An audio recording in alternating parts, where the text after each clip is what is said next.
तयार आहेत आपल्या खमंग आणि मऊ अशा तिळगुळाच्या वड्या। नमस्कार, वर्षा रेसिपीजमध्ये तुमचं खूप खूप स्वागत आहे। आज आपण बनवणार आहोत तिळगुळाची वडी।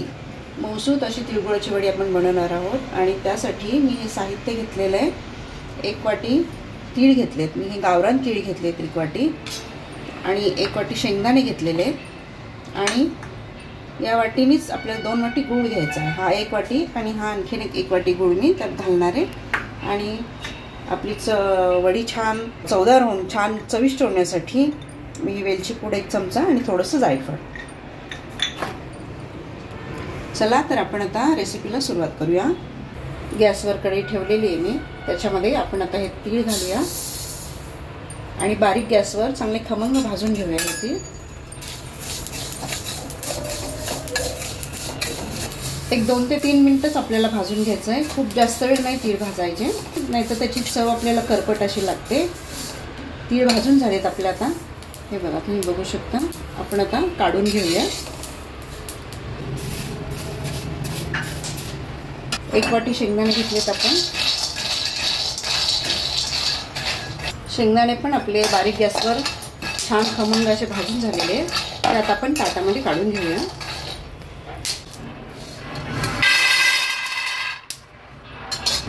तीळ आणि शेंगदाणे आपले थंड होईपर्यंत आपण ताटाला तूप लावून घेऊया, म्हणजे ते छान सेट होईल।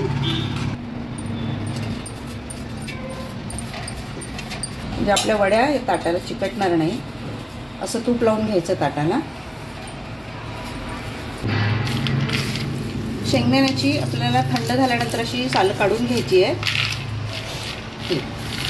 अशा प्रकारे। तुम्हाला जर साल ठेवायचं असेल तरी काही हरकत नाही, तसाही शेंगदाण्याचा बारीक कूट करून घेऊ शकता सालासकट। शेंगदाण्याची सालं काढून झाली आहेत, आपण आता हे जरा पापडून चाळून घेऊया या जाळीमध्ये, म्हणजे सगळे पोलपटा वेगळे होतील।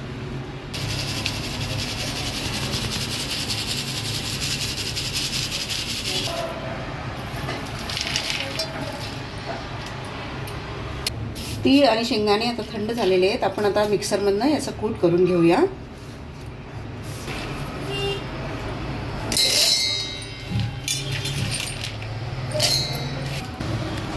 हे बघा, शेंगदाण्याचा अशा प्रकारे कूट करून घ्यायचं आहे आपल्याला बारीकसर।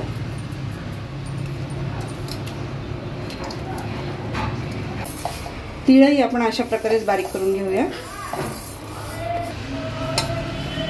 तिळाचा सुद्धा कूट करून घेतला अशा प्रकारे बारीक वाटले। आपण आता वडीचं सारण करून घेऊया। गॅसवरती कढई ठेवली आहे, कढईमध्ये आपल्याला 1 ते 2 चमचा तूप घालायचं आहे। त्याच्यामध्ये आपल्याला हा गूळ टाकायचा आहे। गूळ आपल्याला साधाच वापरायचा आहे, चिक्कीचा गूळ वापरायचा नाही आहे। हा 1 कप टाकला आहे मी, 1 वाटी, आणि त्याच वाटीने ही दुसरी वाटी एवढा आपल्याला 2 वाट्या गूळ आपल्याला लागणार आहे। आणि आपल्याला याचा पाक करायचा नाही आहे, फक्त गूळ पाघळेपर्यंत आपल्याला तो पूर्ण वितळेपर्यंत तो हलवून घ्यायचा आहे। गुळाचा आपल्याला पाक करायचा नाही आहे।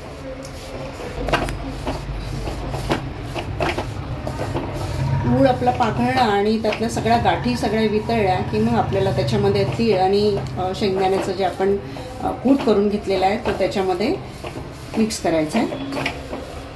गूळ आपला पाघळत आलाय आता। गूळ आता पूर्णपणे विरघळला आहे, तुम्ही बघू शकता। गॅसची फ्लेम बारीकच ठेवायची आहे। त्याच्यामध्ये आपण आता तिळाचं आणि शेंगदाण्याचं कूट घालून घेऊया।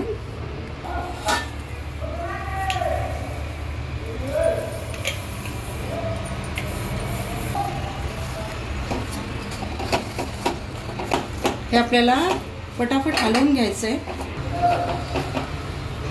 ही प्रोसेस आपल्याला फास्ट करायची आहे। हे पटापट मिक्स करायचं आहे आपल्याला हे सगळं गुळामध्ये, आणि छान एकजीव होईपर्यंत हलवत राहायचं आहे।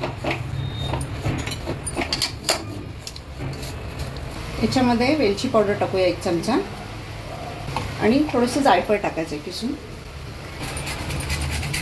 जायफळाने छान स्वाद येतो आपल्या वडीला।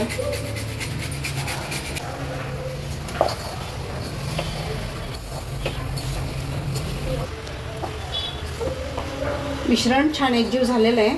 आपण आता गॅस बंद करूया आणि आपण ज्या ताटाला तूप लावून ठेवलं होतं त्याच्यामध्ये हे मिश्रण ओतूया.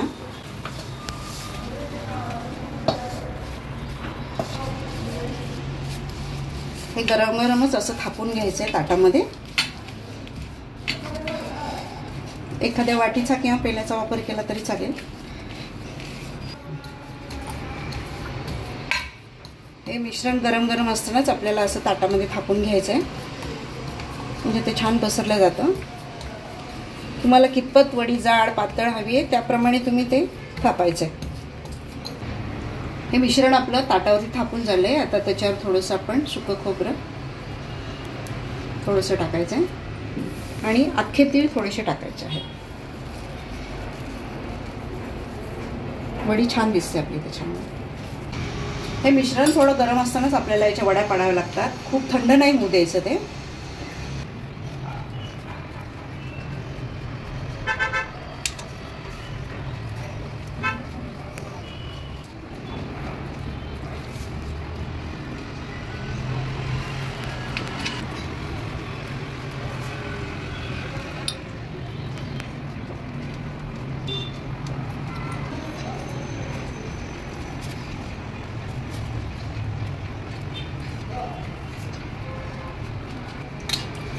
हे बघा वड्या आपल्या मस्त झालेल्या आहेत. छान वड्या पडलेल्या आहेत. अगदी सहज निघतात त्या. मस्त वड्या झालेल्या आहेत.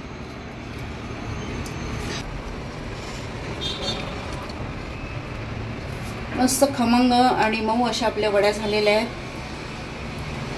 तुम्ही पाहू शकता.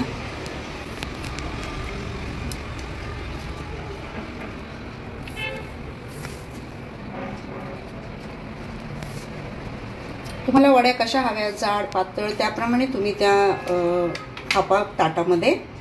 मला थोडीशी जाडसर वडी आवडते म्हणून मी जाडच ठेवल्यात थोड्या. अशा प्रकारे तयार झालेल्या आपल्या तिळगुळाच्या खमंग आणि मऊ अशा वड्या.